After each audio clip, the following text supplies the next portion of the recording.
kwentong ito ay hango sa totoong buhay. Karanasan ito ni Poncio, taong 1971, Iloilo. Ang akala ng lahat, ang isang albularyo ay napakabuti at tagapagtanggol mula sa mga masasamang nilalang tulad ng aswang, mga engkanto at iba pang mga nilalang na nabubuhay sa lupa. Pero paano kung maski ang albularyo na tinitingala ay may lihim na pinakatatago? Magandang umaga po sa iyo, Kuya Proy, at sa lahat ng mga nakikinig sa inyong channel. Nawa ay nasa mabuti kayong kalagayan at maging ang inyong mga taga-subaybay. Hindi na ako magpapaligoy-ligoy pa at sisimulan ko na itong aking kwento na gusto kong ibahagi sa inyo. Itago niyo na lamang po ako sa pangalang Tonton. Kasalukuyan akong naninirahan sa probinsya ng Iloilo. Ako na lamang mag-isa sa buhay at ipinasulat ko lamang itong kwento ko sa isang bata na itago ko na lamang sa pangalang Miguel. Palagi siyang dumaraan sa bahay ko tuwing hapon at nakahiligan na niyang makinig sa kwento kong paulit-ulit lang din. Natutuwa ako sa batang ito dahil masayain siya. Nakikita ko sa kanya ang kabataan ko noon. Siya rin ang nagpakilala sa akin ng channel mo, Kuya Proy. Siya ang nag-engganyo sa akin na ipadala itong sulat ko sa inyo para din marinig ng iba ang aking kakaibang kwento tungkol sa mga aswang. Taong 1971, nakatira ko kasama ang aking mga magulang sa syudad. Maunlad na ang Maynila ng mga taong yon. Subalit ang ilan sa mga mamamayan ay naghihirap pa rin lalo na at naging mahigpit ang administrasyon. Dahil doon ay naghihirap ang aking mga magulang. Hindi na ako nakapag-aral noon dahil mas pinili ko ang tumulong sa aking mga magulang sa pagtatrabaho. 15 taong gulang pa lamang ako noon at alam ko na kung paano ang mabuhay ng praktikal para lamang makakain sa loob ng isang araw. Tinuruan din ako ng mga magulang ko na tumayo sa sarili kong paa. Hindi naman kasi dapat araw-araw ay magwawaldas lang ako ng pera na kikitain ko o kaya ibili ko ito ng mga luho. Mas pinili ko na ibili ang kita ko sa pabrika ng mga gamit sa bahay at pagkain. Kaya sa ganoong edad ay napakasaya ko dahil nakakatulong ako sa aking mga magulang. Isang umaga noon, kakagising ko lamang. Naabutan ko ang aking mga magulang na humihigop ng kape at kumakain ng pandesal. Agad naman nila akong tinawag na dalawa para mag-almusal na rin. Nagsipilyo muna ako noon at saka ko sila sinama na kumain. Habang kumakain ay naririnig ko silang nag-uusap tungkol sa pag-uwi sa probinsya kung saan lumaki si tatay.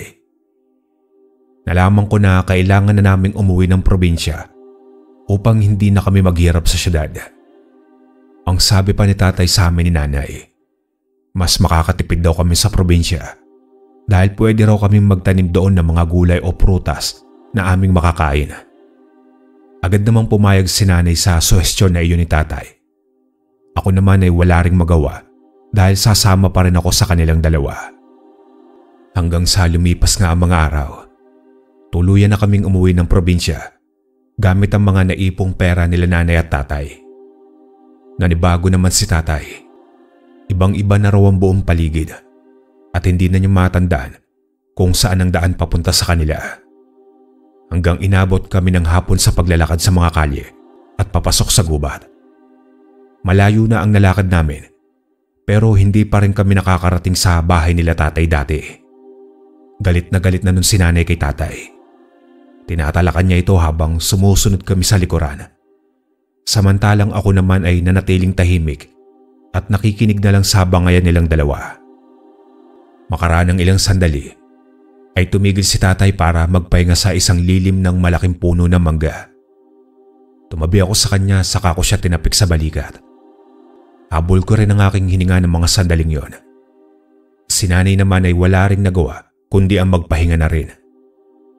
Sa mga sandaling yon, inamin ni tatay sa amin ni nanay na hindi talaga siya taga Iloilo, kundi taga Bulacan talaga siya. Doon na nagmura si nanay at umiyak dahil sa sobrang inis at galit kay tatay.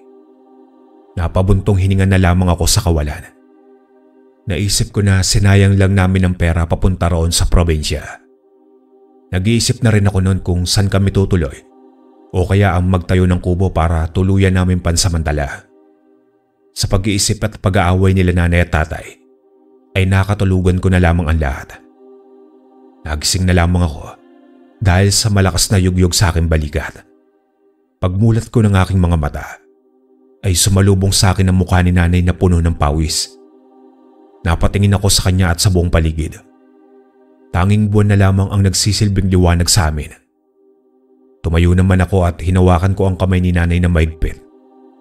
Napatingin ako kay tatay nang bigla itong sumulpot sa aming tabi ni nanay na hingal pa.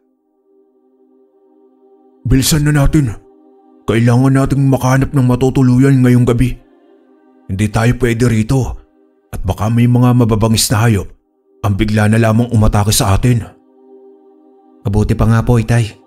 Baka may bahay po sa una na magpapatuloy sa ating pansamantala. Sana nga, anak. Tinapik ako ni tatay sa balikat. Saka naman siyang ngumiti sa akin.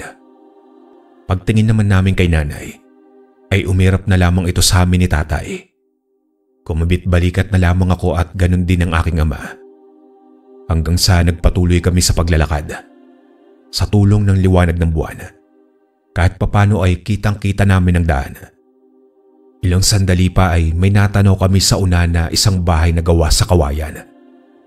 Napangiti kami ni nanay at tatay dahil sa wakas ay may matutuluyang kami ng gabing yon. Agad kaming niyaya ni tatay na sumunod sa kanya dahil kakatok lang siya sa pinto ng bahay. Sa pangatlong pagkatok ni tatay ay bumukas na ang pinto. Isang matandang lalaki ang sumalubong sa amin. Sa unang tingin ko pa lamang sa kanya ay kinilabutan ako. Pakiramdam ko ay nagtaasan ng mga balahibo ko sa buong katawan. Puting-puti kasi ang bagulo niyang buhok. Kulubot ang muka at butot balat na. Halos bumao na ang mga mata niya sa kanyang muka. Mahaba rin ang kanyang mga kuko na mukhang ilang taon nang hindi naputulan. Magandang gabi ho. Ano po kasi? Naligaw po kasi kami nitong pamilya ko. Baka po pwede muna kaming magpalipas dito ng gabi.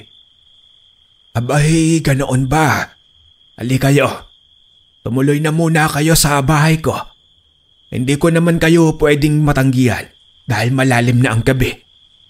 Pagpasensyahan nyo na rin dahil hindi ganong kalaki at kaganda ang aking bahay. Naku, wala po yun. Maraming salamat po sa pagpapatuloy po ninyo sa amin. At pasensya na rin po talaga at nabulabog namin kayo. O sige, maupo na muna kayo. At ikukuha ko lang kayo ng maiinom. Pagpasok namin sa bahay ng matanda, isinara niya ang pinto at agad siyang tumungo sa isang maliit na mesa. Nagsalin ito ng tubig sa 3 baso at ibinigay niya yun sa amin isa-isa. Kahit uhaw na ako noon ay hindi ako uminom ng tubig. Pinigilan ko naman sila nanay at tatay ng palihim pero sinamaan lang nila ako ng tingin. Kaya wala na akong nagawa pa ng tuluyan na nilang inumin ng tubig na bigay ng matanda. Ako nga pala si Jose. Kayo ba, anong mga pangalan ninyo? Masaya po kaming makilala ka, Mang Jose. Ako naman po si Cardo. Ang asawa ko po ay si Manya at ang anak ko naman po ay si Tonton. Ikinagagalak kong makilala kayong lahat. Bakit ba kayo naligaw? Saan ba ang punta ninyo? Ano po kasi mahabang kwento. Hindi na po namin maalala ang lugar na ito dahil marami na hong nagbago. Kaya po naligaw kami. Pero bukas na bukas po ay hahanapin namin. Ganoon ba? Ano ba ang pangalan ng baryo na gusto ninyong puntahan? Nang sa ganoon ay matulungan ko kayo o maihatid man lang doon bukas. Yun na nga po, Mang Jose. Hindi ko po maalala kung ano ang pangalan. Gusto ko na lamang matawa ng mga sandaling yon, Kuya Proy, dahil na rin sa kasinungalingan ni tatay. Hanggang sa napatingin ako kay nanay at nanatili lamang siyang tahimik habang nagpapapalit-palit ang tingin niya kay tatay at kay Mang Jose. Alam ko na kung bakit siya walang interes. Kapag ganun siya ay alam kong galit siya kay tatay dahil dinadagdagan pa ni tatay ang kasalanan niya. Ilang sandali pang pag-uusap nang yayain kami ni Mang Jose na kumain. Hindi tumanggi si tatay at niyaya niya kaming dalawa ni nanay. Nang makita ko naman ang nakahain sa mesa ni Mang Jose, ay hindi na lamang ako kumain. Bumalik na lang ako sa upuan at hinintay na matapos sina nanay at tatay. Nang matapos na silang kumain ay nagpaalam na sa amin si Mang Jose. Itinuro niya sa amin ang kabilang silid kung saan kami pwedeng matulog. Siya naman ay pumasok na sa kabila para magpahinga. Sumunod naman ako kina nanay at tatay patungong silid habang daladala ang gasera. Noong nakarating na kami sa silid na itinuro sa amin ni Mang Jose, ay sumalubong sa amin ang malinis na loob. Hindi na kami kumibo ng aking mga magulang nang mapansin namin na wala man lamang gamit doon. Maliban na lamang sa isang banig na nakasandig sa dingding na siya naman namin inilatag upang mahigaan. Makalipas ang ilang oras ay nanatiling dilat ang aking mga mata.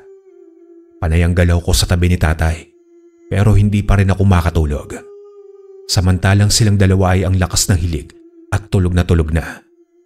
Bumangon ako at saka naupo sa isang sulok. Malalim na ang gabi sa labas at marami na akong naririnig ng mga huni ng insekto. Nagdasal ako noon nang makarinig ako ng munting kalabog sa labas. Sumalubong ang dalawa kong kilay nang makitang may nagsindi ng ilaw sa sala ng kubo ni Mang Jose. Hindi ko na lang yung pinansin dahil baka nagising din siya. Nagsumiksik ako sa likod ng pinto habang pinakikiramdaman ang galaw sa labas. Hanggang sa may nakita kong munting butas sa dingding sa aking tabi. Sumilip ako roon at pinanood ko kung ano ang ginagawa ni Mang Jose sa ganoong oras. At ganoon na lamang ang pagpigil ko sa aking hininga at panlalaki ng mga mata sa aking nakita. Napatras ako sa dingding tapos ay nanginginig ang buo kong katawan habang papalapit kina nanay at tatay. Nakita ko si Mang Jose na tinutubuan ng pakpak sa kanyang likod habang unti-unting humahaba ang kanyang mga dila. Hanggang sa agad kong ginising ang aking mga magulang. Pero hindi ako gumawa ng ingay. Niyuyugyug ko lang silang dalawa pero ayaw nila magising. Halos mangatal ang mga labi ko at pinagpapawisan ako ng malagkit. Lalo na nang marinig ko ang mga yabag mula sa sala na papalapit sa silid na aming kinaroroonan. Hindi ko alam kung ano ang gagawin ko ng mga sandaling yon. Desperado na rin akong gisingin sila nanay at tatay. Kaya naman ay agad kong sinampal silang dalawa hanggang sa tuluyan silang magising. Ahangos-hangos pa silang dalawa nang bumangon mula sa kinahihigaan. Tapos ay tinanong nila ako kung ano ang nangyayari sa akin. Pero huli na akong nakasagot sa kanila nang biglang balyahin ni Mang Jose ang pinto. Inay, itay, kailangan po nating makaalis rito. Si Mang Jose po, isa po siya maligno. Hindi ko alam Kuya Proy kung ano ang tawag sa nilalang na yon. Sa pagpapalit ng anyo ni Mang Jose, wala pa akong nakita ng ganoon o naririnig sa mga ganoong nilalang sa syudad. Hindi naman ako maintindihan nila nanay at tatay. Nanatili silang kunot ang noo habang nakatingin sa akin. Pero noong tuluyan ng masira ni Mang Jose ang pinto, ay noon lang din sila nanay at tatay na himasmasan sa mga nangyayari. Agad naman akong hinila ni tatay at dinala sa kanyang likuran maging si nanay. Binuksan niya ang bag naming dala at may hinugot siya raong punyal. Umalis na kayo, Manya! Tonton, alagaan mo ang nanay mo. Kung ano man ang mangyari sa akin, ikaw na ang bahala sa kanya. Dumaan kayo sa bitana at humingi kayo ng tulong. Bilisan niyo! Ayaw ko pa sanang iwan si tatay, Kuya Proy. Pero hinila na ako ni nanay. Pinasampa niya ako sa bintana at pinalukso roon.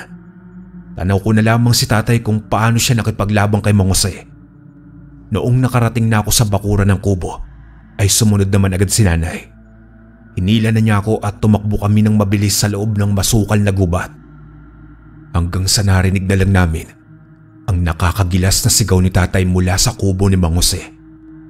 Halos magkandara pa kami ni nanay sa pagtakbo. Ilang sandali pa ay narinig namin ang isang kakaibang huni ng ibon. Nang lingunin namin ito ni nanay, ay nakita namin na nakasunod sa amin si Mang Jose habang lumilipad ito sa ere. Tinulak ako ni nanay at sinigawan ng bilisan ko ang pagtakbo. Umiling ako at umiyak na sa sandaling yon. Ayokong iwanan si nanay, pero umiling siya at tinalikan ako sa aking pisngi. Kumuyom ang kamay ko sa inis at galit dahil wala man lamang akong nagawa sa mga sandaling yon. Iniwan ko na si nanay nang harapin niya si Mang Jose. Pinilisan ko naman ang aking pagtakbo, makalayo lang sa nilalang na yon. Sigaw ako ng sigaw ng tulong. Pero hindi ako tumigil sa pagtakbo kahit na masakit na ang pako at puno na rin ng galos ang aking mga braso. Desperado na rin akong may makarinig man lamang sa aking paghingi ng tulong. Hanggang sa narinig ko ang malakas na pagaspas ng pakpak sa aking uluhan.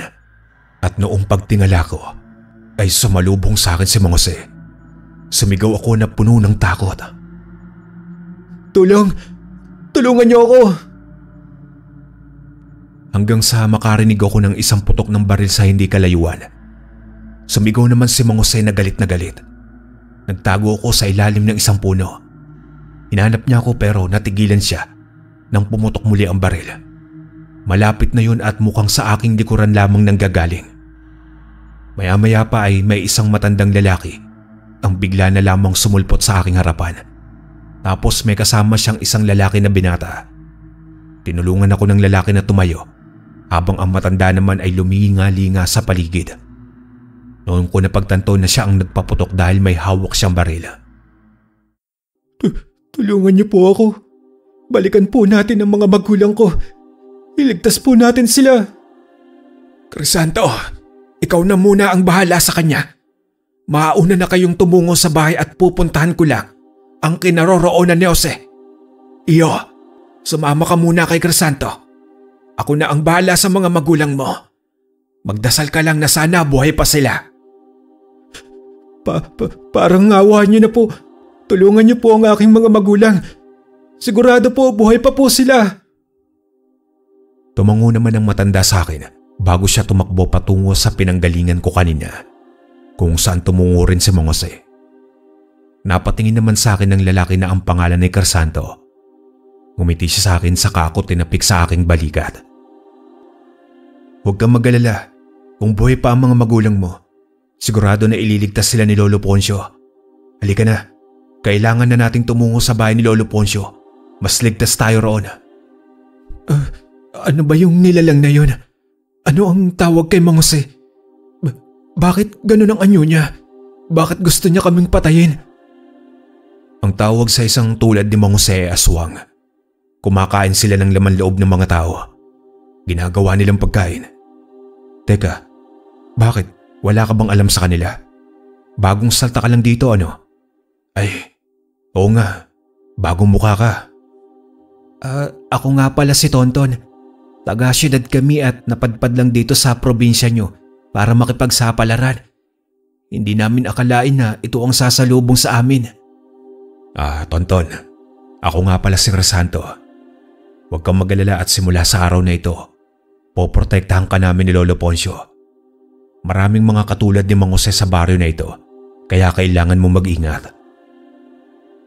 Hindi na ako nakapagsalita sa sinabing yun ni Crisanto.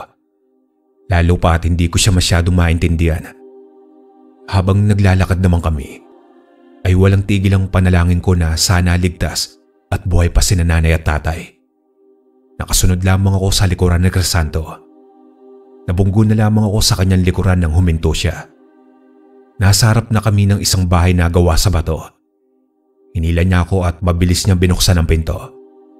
Pagkapasok namin sa loob ng bahay, ay agad niya naman itong isinara. Pinaupo niya ako sa isang upuan na gawa sa kahoy. Siya naman ay agad na tumungo sa may kusina. Pagbalik niya ay may dala na siyang isang baso ng tubig. Ibinigay niya yun sa akin na agad ko naman tinanggap at ininom. Tinanong niya ako kung nagugutom ako, pero agad naman akong umiling. Sa mga sandaling yon, yung wala akong ganang kumain, mas iniisip ko sina nanay at tatay kaysa sa aking gutom. Habang naghihintay naman kami ni Crisanto kay Lolo Poncio na dumating, ay sinimulan na niya ang pagkukwento tungkol sa mga aswang. Marami akong nalaman sa kanya sa mga sandaling yon. Sinabi rin niya na isang magaling na albularyo si Lolo Poncio at siya naman ay apo nito. Kaya huwag ka nang mag-alala, Tonton. Sinasabi ko sa iyo na ligtas ka rito. Ipagdasal na lang natin na buhay pa ang mga magulang mo at masagip ni Lolo Poncio. Tumangon na lamang ako kay Crisanto at napatitig sa baso kong hawak sabay buntong hininga. Ilang sandali pa ay tahimik na akong umiiyak. Tinapik naman ako sa aking likod ni Crisanto bago ito bumalik ng kusina. Naikwento rin sa akin ni Crisanto kung ilan na ang napatay na aswang ni Lolo Poncio. Kaya raw binansagan na berador ng mga aswang si Lolo Poncio dahil doon. Dahil sa mga kwento naman ni Crisanto ay napahanga ako kay Lolo Poncio. Sumagi sa isip ko na gusto ko rin maging katulad niya para maipagtanggol ko rin ang mga mahal ko sa buhay. Ang bagay na hindi ko man lamang nagawa kina nanay at tatay. Pasado 1:30 ng madaling araw nang dumating si Lolo Poncio. Agad naman akong tumayo nang pumasok ito ng bahay. Inaasam ko na nailigtas niya ang aking mga magulang. Pero wala nang nakasunod sa kanya at bumagsak ang aking mga balikat. Nanghihina akong naupo sa upuan habang hindi ako makahinga ng maayos. Hanggang sa naramdaman ko na lang na sumikip ang aking dibdib at sunod-sunod na ang pag-agos ng mga luha sa aking mga mata. Pasensya ka na, iyo. Hindi ko na iligtas ang iyong mga magulang. Naabutan ko na sila na wala ng buhay. Nasa labas ang bangkay nilang dalawa. Pwede mong tignan bago ko sila dasalan at ilibing. Agad naman akong nagtungo sa labas ng bahay nila Lolo Poncio at nakita ko ang dugo ang katawan ng aking mga magulang.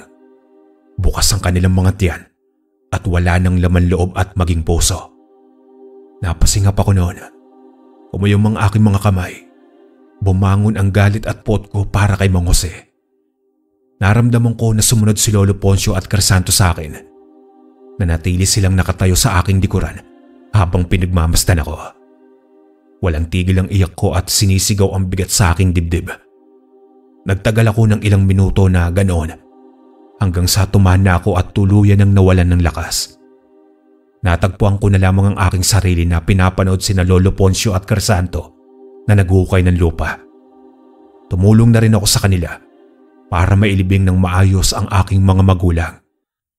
Noong matapos ay dinasalan na ni Lolo Poncio ang katawan nila nanay at tatay. Tahimik lamang akong umiiyak habang nakayuko. Ilang sandali pa ay inihulog na namin ang kanilang bangkay sa hukay. Habang tinatabunan namin ito ng lupa, ay parang hinahati ang puso ko dahil sa sakit. Sa mga sandaling yon, ipinangako ko sa aking mga magulang na hahanapin ko si Mang Jose at pagbabayarin ko siya sa ginawa niya. Nauna nang pumasok sina Lolo Poncio at Crisanto sa loob, pero naroon pa rin ako sa likuran ng bahay nila. Ipinapangako ko po, Inay Itay. Bibigyan ko po kayo ng hustisya. Hindi ko po hahayaan na mamatay na lamang kayo ng ganito. Hanggang sa bumalik na ako sa loob ng bahay ni Lolo Poncio. Simula ng gabing yon ay doon na ako pinatira ni Lolo Poncio sa kanila. Wala rin naman kasi akong mapupuntahan na pamilya sa probinsyang yon. Kaya kinupkup na ako nila Crisanto. Masaya ako dahil kahit papano ay may katulad pa rin nila na gusto kong tulungan. Hanggang sa lumipas sa mga araw, isang umaga, tumungo ako sa labas kung nasan si Lolo Poncio at si Crisanto. Abala sila sa pagtatanim ng kamoting kahoy. Tumulong ako sa kanilang dalawa. Lolo Poncio, pwede po ba akong magpaturo sa iyo kung paano po labanan ng mga aswang? Oh, sigurado ka na ba dyan sa desisyon mo, Tonton? Oo nga, Tonton. Baka mamaya ay galit ang pairalin mo sa laban. Kung galit ang mangunguna dyan sa puso mo para ipagiganti ang mga magulang mo, ay hindi yan sapat. Bakit naman, Crisanto? Gusto kong matuto upang harapin ko si Mang Jose. Kapag mangyari ang araw na makaharap ko siya, may laban na ako sa kanya. Hindi ba at ganon din ang ginagawa mo, Lolo Poncio? Pinapatay mo po ang mga aswang? Tumawa ng bagya si Lolo Poncio. Sa kanya ako inakbayan. Hinila niya ako papunta sa balkonahin ng kanyang bahay. Sumunod naman si Crisanto sa amin at nakinig sa aming pag-uusap na dalawa. Tonton, iyo. Ginagawa ko ang bagay na yon dahil gusto kong makatulong sa aking kapwa Gusto ko na iligtas sila mula sa mga masasamang aswang. Hindi dahil sa gusto ko silang patayin, dahil sa paghihigante. Isa pa, hindi lahat ng mga aswang ay masama. Tama si Lolo Tonton. Mayroon kasi mga aswang na hindi naman sila pumapatay ng tao at nabubuhay sila tulad ng mga normal na tao rin. Saka kailangan mo ng anting-anting o kaya mutya kapag lalabanan mo sila. Pero ayos lang din naman kung wala. Nagsalubong naman ang dalawa kong kilay nang marinig ko ang sinabi ni Crisanto. Mas napansin ko ang anting-anting at mutya sa sinabi nila. Tinanong ko naman silang dalawa ni Lolo Poncio kung ano yon at ipinaliwanag naman nila sa akin kung ano nga yon. Kung nagbibigay ng proteksyon ng anting-anting o mutya para hindi po agad kayo matalo ng aswang, baka pwede nyo rin po akong bigyan, Lolo Poncio. Kung gusto mo talaga na hanapin si Jose iyo at ang magkaroon ng anting-anting o mutya, pues tutulungan kita. Pero hindi ko maipapangako na maililigtas kita sa kahit na anong oras. Maraming salamat po, Lolo Poncio. Pangako po at gagawin ko ang lahat, huwag lang ako mapahamak. Kung ganoon iyo, sumama ka sa aming dalawa ni Crisanto. Ituturo namin sa iyo kung paano ang makipaglaban at ang humanap ng mga anting-anting o mutya. Hindi ko na napigilan pa ang makaramdam ng saya at pagkasabik ng mga sandaling yon. Tinuruan nga ako nila Lolo Poncio at Crisanto sa pag-eensayo kung paano makipaglaban. Sinubukan namin ni Crisanto na maglaban sa isa't isa. Binigyan niya rin ako ng payo kung paano ko yun mapag-aaralang mabuti. Tuwang-tuwa naman ako dahil marami akong natutunan.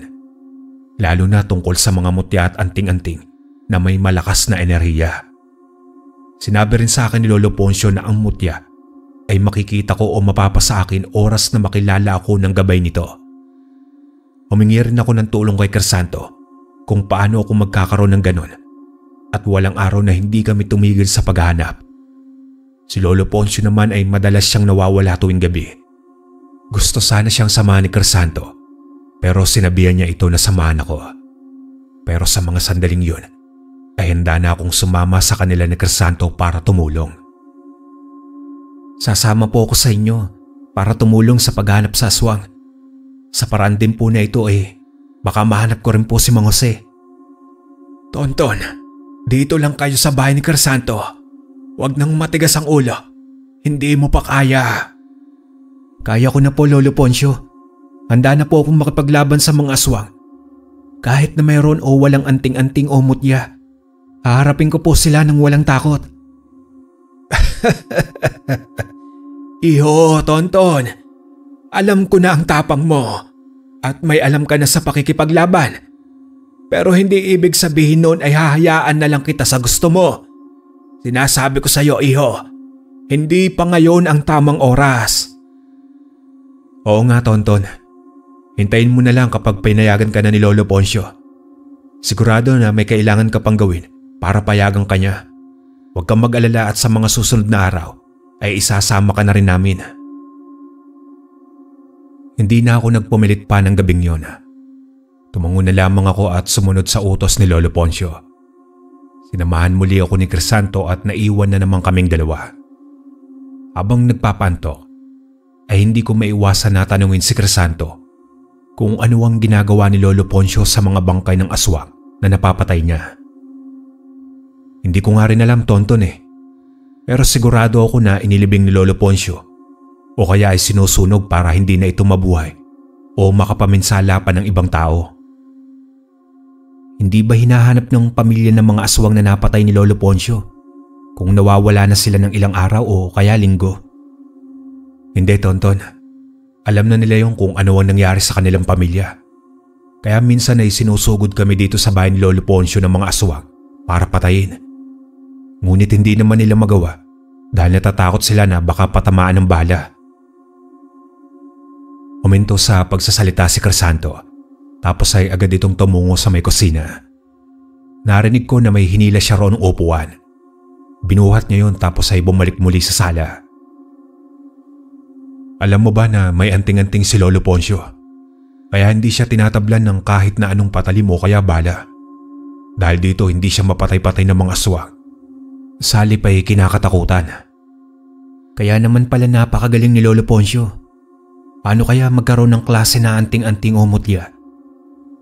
Taon ang hihintayin mo, Tonton. Mahirap talaga kasi makahanap ng anting-anting o mutya. Swerte mo na lang kapag pinagkalooban ka ng kalikasan. Napatango na lamang ako sa sinabing yun ni Crisanto. Pinag-isipan kong mabuti ang mga sinabi niya sa akin. Nag-isip na ako na kung saan ako pwedeng makahanap ng anting-anting sa Biyernes. Sabi kasi sa akin ni Lolo Poncio, mas mabilis daw makakita ng anting-anting o mutya kapag Biyernes Santo o kaya mahal na araw. Ilang araw ang lumipas, pero wala pa rin akong nakikita na anting-anting o mutya. Pero hindi ako tumigil sa pagpapalakas ng aking katawan at loob, gaya ng tinuro sa akin ni Lolo Poncio at ni Crisanto. Nang hapon na yon, abala ko sa pagbubuhat ng isang sako ng bigas papunta sa bodega nang tawagin ako ni Lolo Poncio. Niyaya nila ako ni Crisanto na maghanap ng mutya o ng anting-anting sa kabilang bundok. Hindi naman ako tumanggi at agad na sumama sa kanila. Halos 2 oras ang paglalakad namin bago kami nakarating sa isang bundok na mariit ayon kay Lolo Poncio. Sinabi niya na marami raw mga engkanto ang naroon na pwede kaming bigyan ng mga anting-anting. Oo mga iyo, kailangan natin mag-ingat dahil may mga ilang engkanto na masasama. Pero huwag kang mag-alala, Tonton. May mga mababait naman. At itong si Crisanto ay nakilala na sila at naging isa sa mga kaibigan. Napalunok naman ako ng aking sariling laway dahil sa tinura ni Lolo Poncio. Pumasok na nga kami sa bundok at tinahak namin ang pusod ng gubat. Nadaanan at napuntahan na namin ang bawat sulok ng gubat ng bundok. Subalit kahit ni isa ay wala kaming nakitang anting-anting. Hanggang sa tinawag ni Lolo Poncio ang kaibigan niyang engkanto. Subalit hindi ito nagpakita sa kanya. Sinabi ni Lolo Poncio na marahil daw ay may pinunta nito o kaya ay lumipat na ng kanyang tahanan. Noong palabas na kami ng bundok, nang bigla na lamang umikot ang aking paningin. Pakisap-kisap ako na nakatingin sa likuran ni Lolo Poncio at Crisanto. Ilang beses ko silang tinawag pero walang lumalabas na boses sa aking bibig. Sinubukan kong ihakbang ang aking mga paa pero hindi ko man lang maigalaw ang mga ito. Sa isang iglap ay bigla na lamang nagbago ang paligid. Nasa harap na ako ng isang malaking puno na hindi ko alam ang tawag. Habang pinalilibutan naman ako ng nagtatayugang mga kawayan.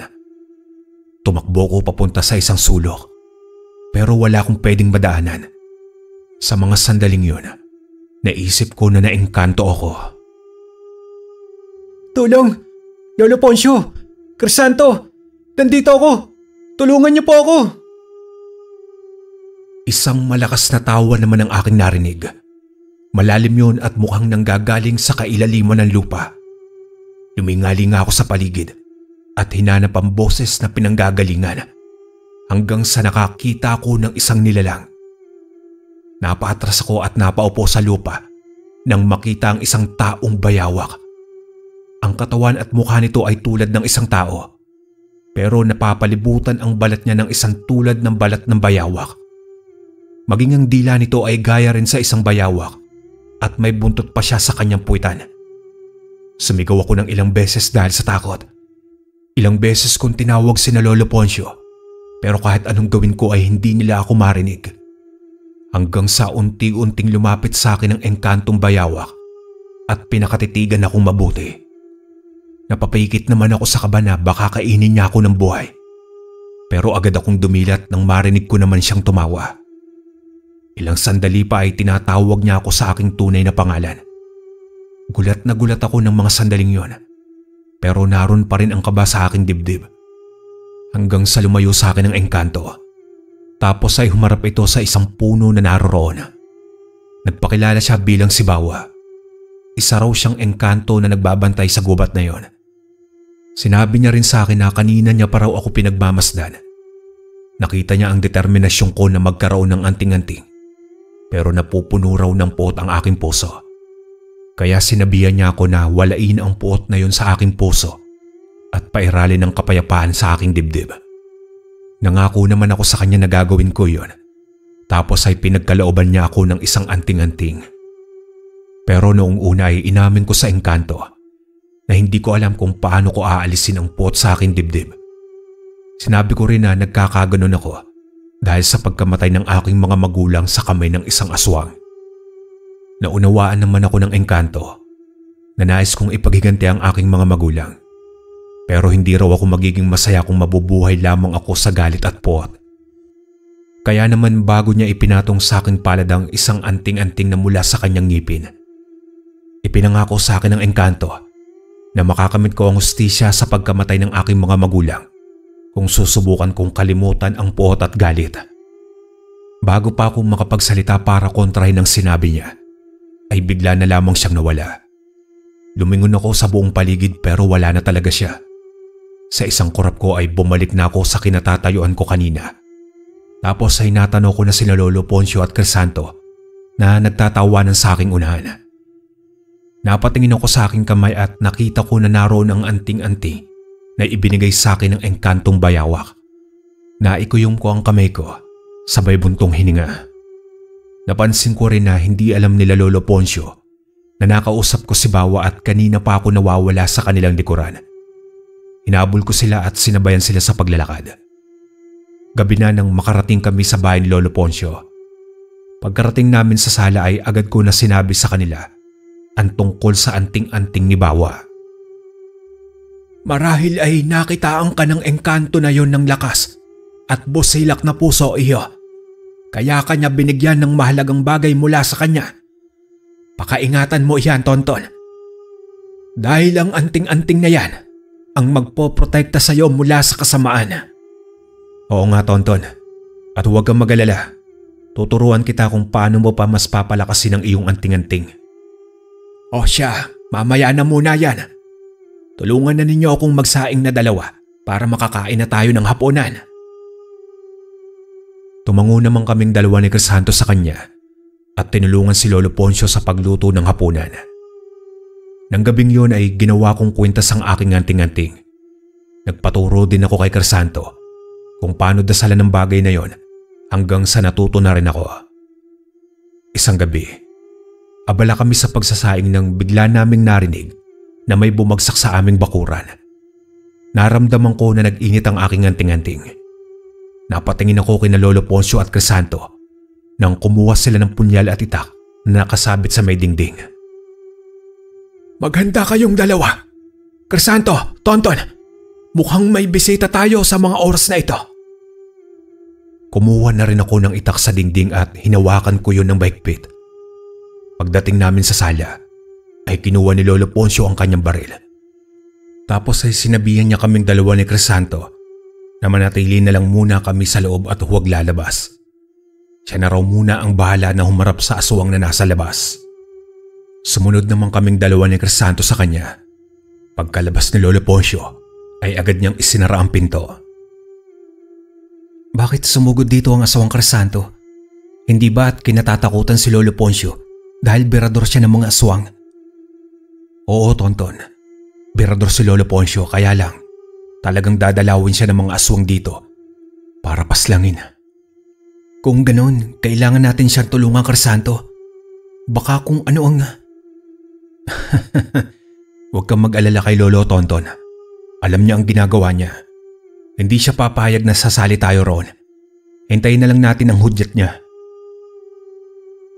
Pero hindi na ako mapakali noon. Panay ang paggalaw ko sa aking tuhod habang nakaupo kami sa upuan ni Crisanto. Naririnig ko ang usapan sa labas pero hindi ko yung lubos na maunawaan. Hanggang sa ang pag-uusap ng tiwasay ng mga sandaling iyon ay napalitan na ng sigaw. Napatayo kaming dalawa ni Crisanto saka sumilip sa may bintana. Nakita namin ang 4 na katao na kausap ni Lolo Poncio. Galit na galit ang mga ito. Narinig namin ang kanilang usapan na pinatitigil na nila si Lolo Poncio na pumatay ng mga kalahi nila. Kung hindi pa raw titigil si Lolo, ay papatay nila lahat ng mga tao sa aming baryo.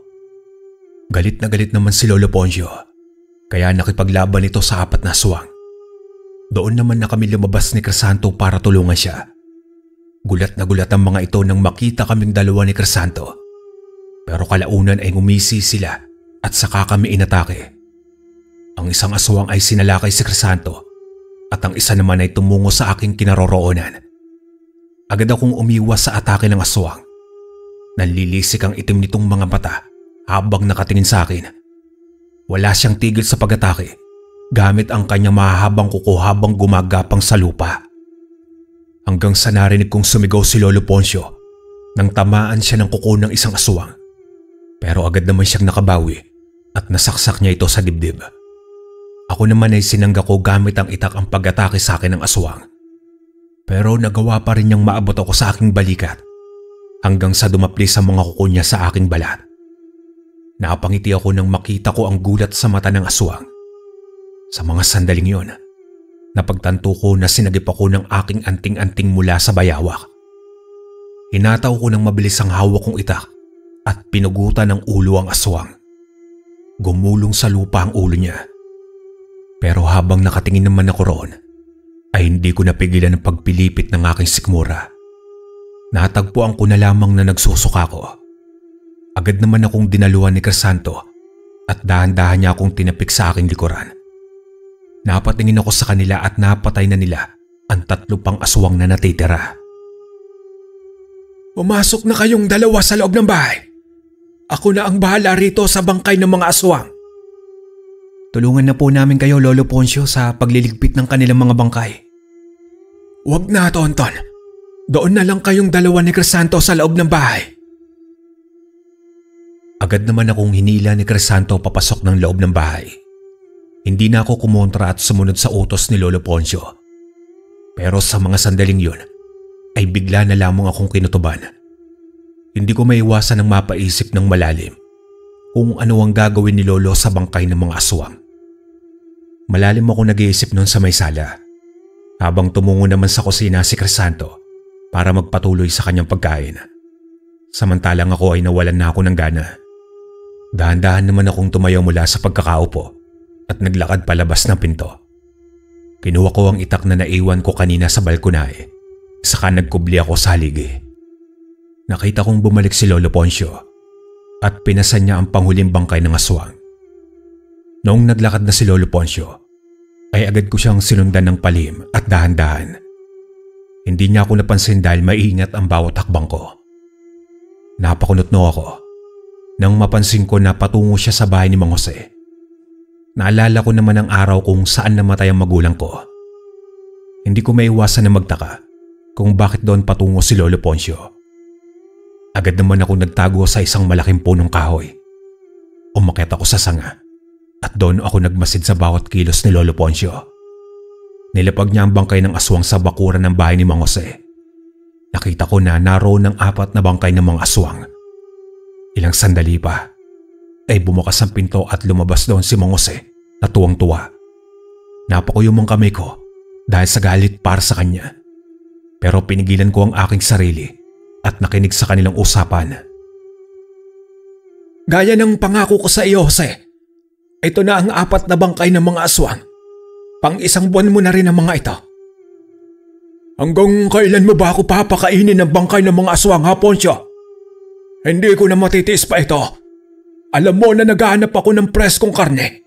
Karne ng mga tao. Hindi karne ng mga aswang ding tulad ko. Alam ko, Jose. Pero ito lang ang tanging paraan para hindi kita kalabanin. Isipin mo ang mga hakbang na gagawin mo.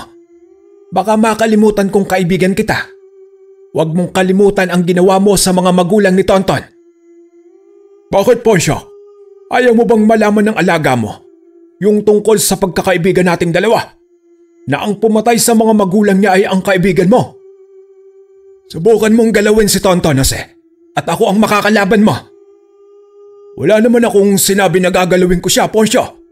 Ang akin lang, ano kaya ang mararamdaman niya kung malaman niya na kaibigan mo ko?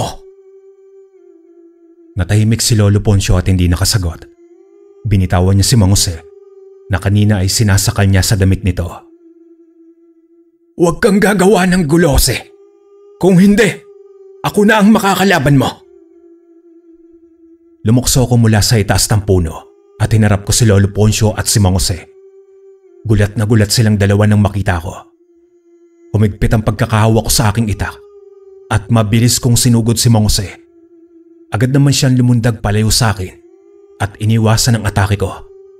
Ilang beses akong tinawag ni Lolo Poncio pero hindi ko siya pinakinggan. Tumungo si Mang Jose sa likuran ni Lolo Poncio. Nakangiti ito habang nakatingin sa akin, habang si Lolo Poncio ay nag-aalala at balisa. Sandali lang, Tonton. Makinig ka sa akin. Wala na akong dapat na pakinggan pa, Lolo Poncio. Narinig ko ang lahat ng pag-uusap ninyong dalawa. Pinagtakpan mo si Mang Jose at inilihim mo sa akin na kaibigan mo siya. Pero hindi ibig sabihin nun, hahayaan ko na lang na mapunta sa wala ang pagkamatay ng mga magulang ko. Kaibigan ko si Jose, Tonton. Kaya ako nagawa ang bagay na yon. Patawarin mo ako. Pero alam ko na mauunawaan mo ako kung bakit ko yun nagawa. Alam ko na may mga kaibigan ka rin, Tonton. Ang pinagkaiba lang po natin, Lolo Poncio, wala akong kaibigang aswang. Sinugod ko si Mang Jose at wala nang nagawa si Lolo Poncio doon. Sinubukan niya akong pigilan at maging ang kaibigan niya pero wala na siyang nagawa. Sinipa ko ng malakas si Mang Jose sa kanyang balikat hanggang sa masugatan ko siya ng itak sa kanyang braso. Galit na galit siyang sumugod sa akin. Napakalakas niya sa mga sandaling yon at para bang matatalo niya ako kahit na anong sandali. Sumigaw naman si Lolo Poncio nang sakalin ako ni Mang Jose pero hindi na nakinig sa kanya ang kaibigan niya. Nanlilisik ang mga mata ni Mang Jose habang unti-unting humahaba ang kanyang dila. Sinubukan kong magpumiglas pero walang laban ang aking anting-anting. Kaya lamang akong protektahan mula sa mga atake ng aswang. Pero sa lakas ay wala akong laban. Habol ko ang sarili kong hininga ng mga sandaling yon. Papatayin kita ngayon, bata. Kayong dalawa ni Poncio. Papatayin ko. Mga sagabal kayo sa akin. Ikaw ang papatayin ko. Pinatay mo ang mga magulang ko, Jose. Hindi ako makapapayag na mapunta na lang sa wala ang pinaghirapan ko. Tumawa ng malakas si Mang Jose at mas lalo niyang hinigpitan ng pagkakasakal niya sa akin. Itinaas niya ang kanyang kaliwang kamay at humaba ang kanyang mga kuko. Ibinaon niya ang kanyang mga kuko sa aking tiyan pero dumulas lang ang mga kuko niya. Nanlaki ang mga mata ni Mang Jose nang mapagtanto niya na may tangan akong anting-anting. Kinuha ko ang pagkakataon ng pagkagulat niya at malakas ko siyang sinipa sa pagitan ng kanyang suot na pantalon.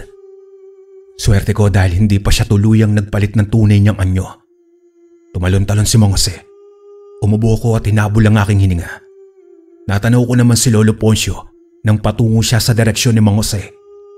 Tinaga niya ito gamit ang mahabang itak na kanyang hawak. Gulat na gulat si Mang Jose habang nakatingin kay Lolo Poncio. Hindi ito makapaniwala sa nangyari. Pero agad na nakabawi si Mang Jose at agad na sinugod si Lolo Poncio. Ininda nito ang sugat na natamo sa kanyang braso. Nakipagbuno pa rin si Mang Jose kay Lolo Poncio kahit na hinang-hina na siya. Hindi ako makapaniwala na magagawa mo akong patayin, Poncio. Dahil lang sa batang yon, hindi kita mapapatawad. Pasensya na, Jose. Pero noon ko pa sana ito ginawa. Wala na sanang nadamay na ibang inosenteng tao. Nakakatuwa lang, Poncio, dahil naging isa kitang tunay na kaibigan. Pero sa maling sitwasyon nga lang, magkaiba ang mundo na ginagalawan natin. Patawarin mo ko, Poncio. Hanggang sa nakita ko na lamang na bumagsak si Mang Jose sa harapan ni Lolo Poncio. Tinakbo ko ang kinaroroonan nila. At kitang-kita ko na naliligo sa sariling dugo niya si Mang Jose. Mulat ang kanyang mga mata at wala na siyang hininga. Tiningnan ko si Lolo Poncio. Nanatili siyang nakaluhod sa lupa habang tulalang nakatingin sa bangkay ng kanyang kaibigan. Tahimik siyang umiiyak. Nanatili lamang akong nakatayo at hindi nagsalita. Binigyan ko ng oras si Lolo Poncio na damhin ang sakit sa pagkawala ng kanyang kaibigan. Hindi ko maiwasan na makaramdam ng pagsisisi at awa para sa kanya. Pero sa kabilang banda, ramdam ko ang saya dahil sa wakas ay nabigyan ko rin ng hustisya ang pagkamatay ng aking mga magulang. Natagpuan ko na lamang ang aking sarili na nakatayo sa tabi ni Lolo Poncio. Pinagmamasdan naming dalawa. Natupukin ng tuluyan ng apoy ang bahay ni Mang Jose. Tinapik ako sa balikat ni Lolo Poncio, saka siya bumuntong hininga. Patawarin mo ako, Tonton. Hindi ko namang gustong ilihim sa iyo ang lahat. Pero pinapahalagan ko rin ang pagkakaibigan namin ni Jose. Hindi naman siya ganoon dati. Bigla na lang nagbago talaga noong tumanda na siya. Marahil ay ganun talaga ang mga aswang. Nauunawaan po kita, Lolo Poncio.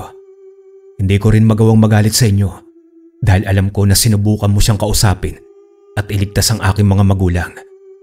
Isa pa ay iniligtas mo po ako at kinupkop. Alam ko na masakit dahil ikaw mismo ang pumaslang sa kanya. Pero nais kong magpasalamat, Lo. Ginulo ni Lolo Poncio ang aking buhok, saka ito tumawa na bahagya. Sa mga sandaling yon, naunawaan ko na ang lahat kung bakit niya yung ginawa. Dahil mahal na mahal ni Lolo Poncio ang kaibigan niya si Mang Jose. Katulad rin kung gaano ko kamahal ang aking mga magulang. Hanggang dito na lang po ang aking kwento, Kuya Proy. Maraming salamat.